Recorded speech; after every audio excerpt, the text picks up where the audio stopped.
ঈদ যাত্রায় মানুষের চাপ শুরু হতেই উধাও হলো স্বস্তি, যার শুরুটা রাজধানীর বাস টার্মিনাল থেকে। কর্তৃপক্ষের হুঁশিয়ারি উপেক্ষা করেই দূরের যাত্রায় নেমেছে ঢাকার সিটি সার্ভিসের বাস। চলেছে কয়েক গুণ বেশি ভাড়া আদায়। মহাখালী টার্মিনালের টিকিট চলে গেছে কালোবাজারে। দীর্ঘ অপেক্ষাতেও কাউন্টারে টিকিট পাননি যাত্রীরা। আরও জানাচ্ছে নয়নাদিত্য। সাইদাবাদ থেকে বরিশালে যাবে এই বাস। ভাড়া নেওয়া হচ্ছে 800 থেকে 1000 টাকা। যাত্রী পরিপূর্ণ না হয় বাসটি ছাড়ছেও না। নিচে 800-900 টাকা করে নিচে বলছে, স্যার আমি কি দেখেন আমাকে অন্য গাড়ি যাওয়ার ব্যবস্থা যাইতে দেবো না।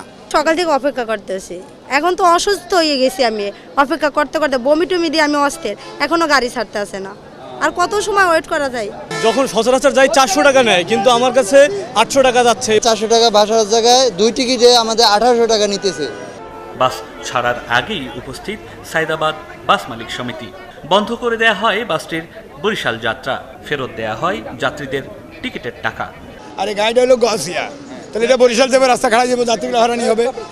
ঈদে সিটি সার্ভিসের বাসগুলোর এমন দূরের পথে যাবার ঘটনা প্রথম নয়।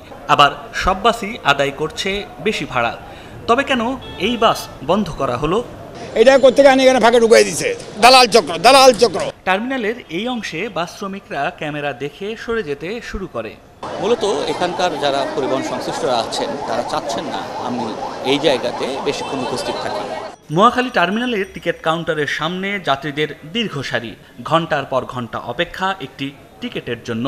সকাল 9টা বাজে বেশি, এখন আসলাম রোজা রাইখা।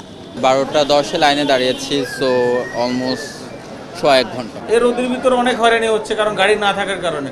এর মাঝে দেখা গেল কাউন্টারে টিকিট না মিললেও কয়েকজন বাড়তি দামে যাত্রীদের টিকিট দিচ্ছেন। ওনারা বলতেছে 700 টাকা দিলে টিকিট দিবে, কিন্তু তাও সামনে অথবা পিছনে, আবার আরো 5-6 টাকার পরে এই।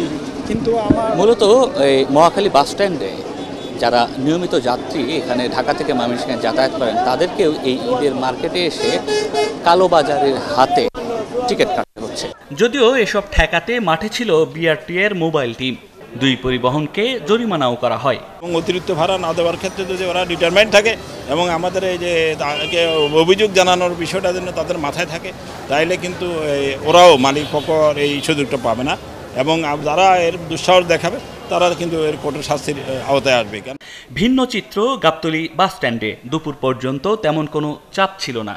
তবে যানজটের কারণে কাউন্টারের বাসগুলো নির্দিষ্ট সময়ে ঢাকা পৌঁছতে পারেনি। তাই এক একটি বাস ছেড়ে গেছে নির্দিষ্ট সময়ের 1 থেকে 1.5 ঘন্টা দেরিতে। ঈদে স্বজনদের সাথে আনন্দ ভাগাভাগি করাকে স্বপ্নের যাত্রার যে বাণিজ্যিকীকরণ করা হয়েছে সেটি এবার সড়ক পথে আসলে ভোগান্তি তৈরি করেছে। বেশিরভাগ পথে যানজট, টিকিটের স্বল্পতা, কালোবাজারি সব মিলিয়ে ঈদে ঘরমুখো মানুষের এবারের যাত্রা বড় ভোগান্তি হিসেবেই সামনে এসেছে। নয়ন আদিত্য, 71, ঢাকা।